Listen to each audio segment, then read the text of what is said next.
마켓포커스 2부 심층 진단 들어가 보겠습니다. 어제 중국의 1분기 GDP 발표가 예상치보다 크게 하회하면서 전 세계 금융시장에 충격을 줬습니다. 무엇보다도 금 가격이 30년 만에 최대의 하락폭을 보이면서 9%가 넘는 하락을 보이면서 상품 시장에도 큰 혼란이 왔었는데요. 집중 분석해 보겠습니다. 하이투자증권 투자전략팀 박성현 이사 전화 연결도 했습니다.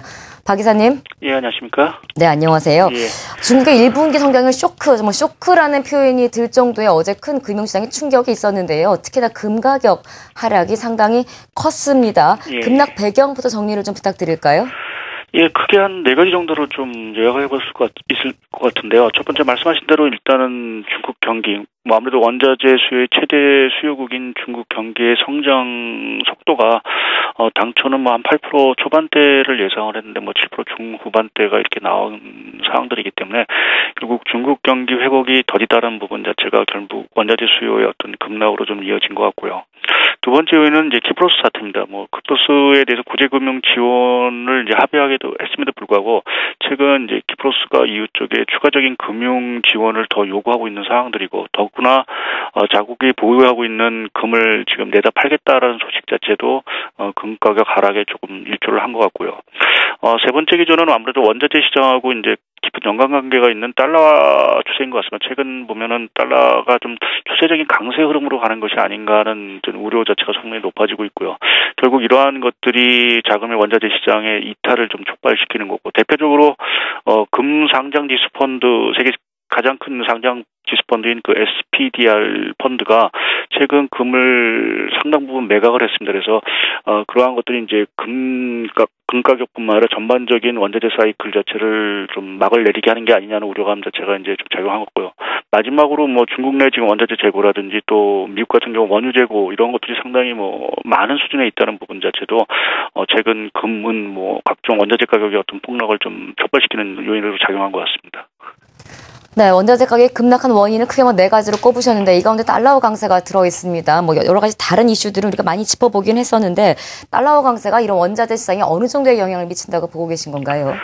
예, 기본적으로 달러하고 원자재 가격은 상당히 역관계 부분을 갖고 있고요. 그러한 것들이 역사적으로도 계속 그러한 관계를 유지했기 때문에 달러 흐름 자체는 원자재 수요에 상당 부분 가격 흐름에 상당히 영향을 미칠 수밖에 없다고 생각합니다.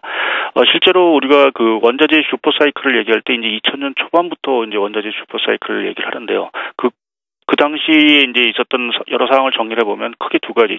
중국의 장기 호황 자체가 이제 시작이 됐다는 거, 또 하나는 달러가 초약세 국면으로 전환됐다는 것들이 이제 소위 원자재 사이클, 슈퍼 사이클을 유지해왔던 원인 중에 하나였습니다.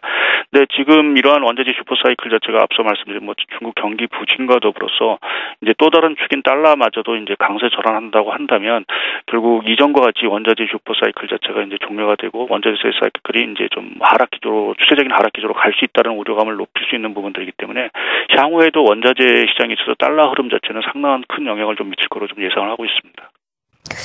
이런 달러와의 강세와 원자재 시장의 자금 이탈 현상이 어느 정도 이어질 것이라고 보시는지 우리 주식시장에 필요한 투자 전략이나 영향력은 어느 정도인지 함께 좀 봐주시겠습니까? 예, 지금 일단 센티멘트 자체가 상당히 조금 지금 어려운 상황들이기 때문에 단기적으로 원자재 시장 자체가 좀 회복되기에는 조금 어려움이 있을 거로 생각되고 있습니다. 특히 이제 아까 달러 얘기도 말씀을 드렸지만 또 다른 중국 자체의 어떤 그 경기 자체가 언제쯤 회복될지 여부도 사실 원자재 시장에 상당히 좀 중요한 부분들이기 때문에 결국 중국 경기의 어떤 회복이 좀 가시화되기 이전까지는 원자재 시장이 좀 회복되긴 조금 어려운 부분들이 있는 것 같습니다. 이 경우에 있어서 이제 우리나라 주식시장에도 상당히 좀 부담이 될 수밖에 없는데요. 그 이유 자체는 우리나라 국내 수출 중에서 원자재 지금 자본주와 관련된 비중 자체가 한 60에서 70% 정도가 됩니다. 결국 그 얘기는 기업 이익이라든지 자본주와 관련된 업종들의 기업 이익이라든지 전반적인 주식시장에도 상당히 좀 부담을 줄 수밖에 없다는 부분에서 결국 원자재 시장 자체가 조금은 좀 회복이 돼야 국내 주식시장에도 조금 안정을 찾을 수 있는 그런 계기가 좀 마련되지 않을까 좀 생각을 갖고 있습니다.